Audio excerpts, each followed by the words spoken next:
everyone, to the Melissa's Kitchen. Today, my guest, longtime friend and Melissa's fan and friend for several years and then some. Today, we have Melissa Lanz from the Fresh 20. Today's schedule is she's gone totally digital. In fact, her newest book is digital and paleo of the Fresh 20. You'll hear about that. And also about the program that you've been hearing about. And I'm going to leave that up to Melissa. She's going to do an intro about that. But let me now send it over to my friend Melissa, and she'll tell you all about the Fresh 20 and then some, and what is to come and what is to be. Awesome. Melissa. Awesome. I'm excited to be here. I have visited Melissa's several times. It's my first time on this side of the counter. When my book came out, I think Robert asked me to come and do it, and I was just a little bit too nervous. So it took me a few years to get behind the counter. I started a company called the Fresh 20 in 2010, and it was my answer to going unprocessed for my two little ones and myself. I was a frozen burrito addict, and I usually had a BlackBerry in one hand and a frozen burrito in the other, leaning over the sink, having dinner while the kids were being fed fresh food. And I realized at some point they were going to look at me and what I was eating and say, "Mommy, what is that?" And so I had to clean up my act. I couldn't find a way to do that efficiently. So I started the Fresh 20 because I was tired of my arugula and my kale going and being a science project at the end of the week, because everyone was saying, "Go to the farmer's market, get all the fresh vegetables and fruits and everything," but no one was telling me what to do with them. And then at the end of a busy workday, I was just depleted, and it all turned to science project. So the Fresh 20 was kind of the first thing. It was meal plans. It still exists today. We have tens of thousands of members to our subscription service for the Fresh 20. We have paleo, we have classic, vegetarian, vegan, gluten-free, we have a kosher plan, and a dairy-free 16-week ebook. So what I realized is that being healthy and pursuing wellness is kind of a full-time job. And I didn't realize that when I first started, because I was like, if I got dinner, if I could just get dinner on the table, then everything will be okay. But as life evolved, and now my kids are 13 and 14, I realized that it takes more of an effort to keep them healthy and to keep myself healthy. And so we were getting off track as a family. And I noticed that everyone around me was getting off track. Like, we were all kind of, eating well for a little while and then slipping back into like not eating so well after a vacation or a special event or a weekend when you just said, "Oh, I'm going to go for it." And it just kind of became this thing, and I lost the connection between what I was eating and how I was feeling. And then I just started to feel run down. And then I started to get digestive problems. And then I had gallbladder problems. And all of these things started to happen because I was doing this yo-yo, right, of eating well and then not so much. And so I really wanted to make wellness this thing for me and my family and my community, something that they could tap back into kind of easily.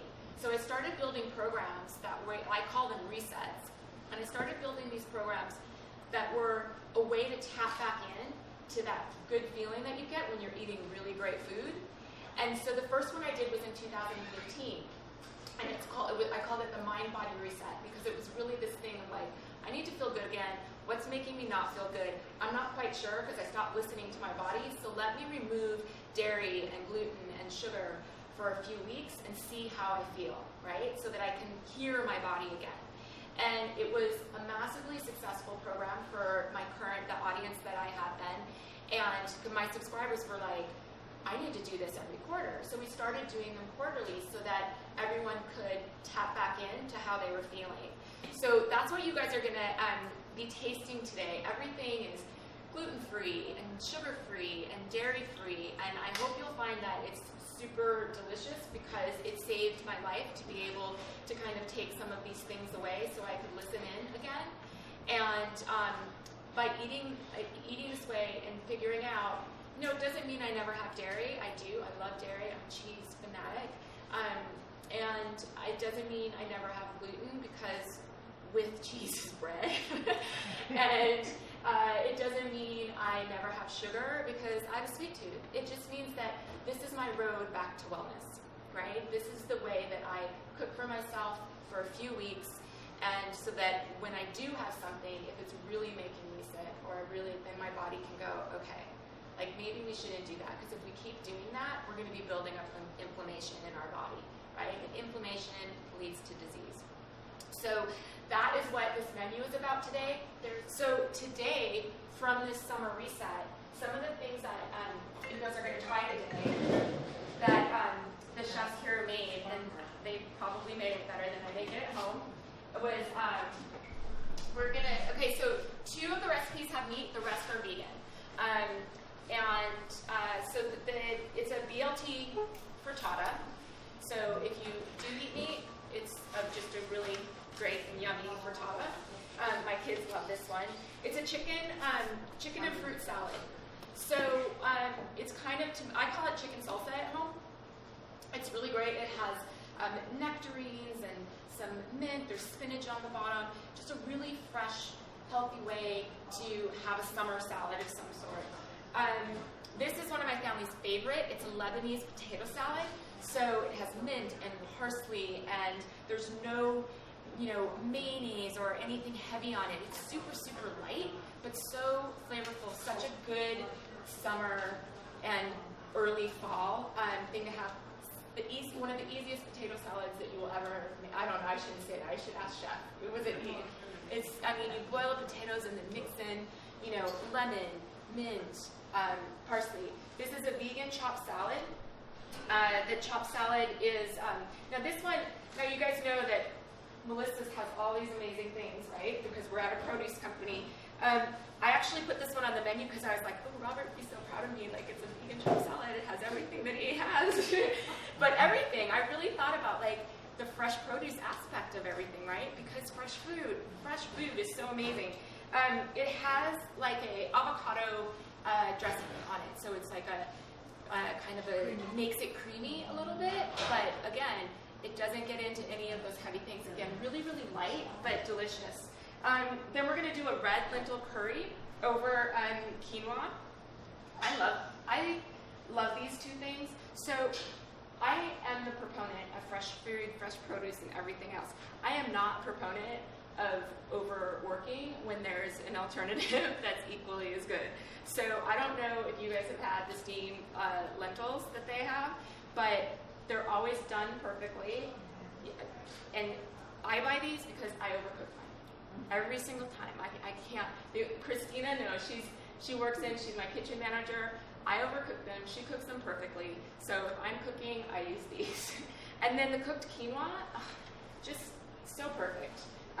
So this is a red lentil curry. Again, vegan, completely vegan curry. And you know what the good part is? Like, because I work with a limited amount of ingredients, you don't have to have tons of things in your kitchen to be able to make a tasty curry, right? You don't have to have, 17 spices to do it. So I'll be anxious to see what you guys think of that because it's made with the limited amount of ingredients. Grilled vegetable soup with pesto.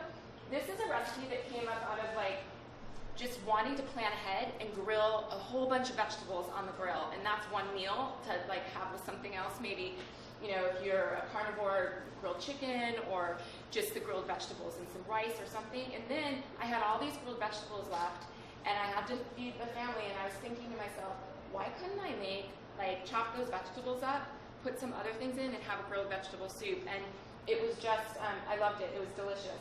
There's a pesto, lots of pesto, and I just love pesto so much. I mean, there's nothing better than summer pesto. It's a vegan pesto, so there's no dairy in it. It's great on top of the soup. And then a vegan bolognese, you guys.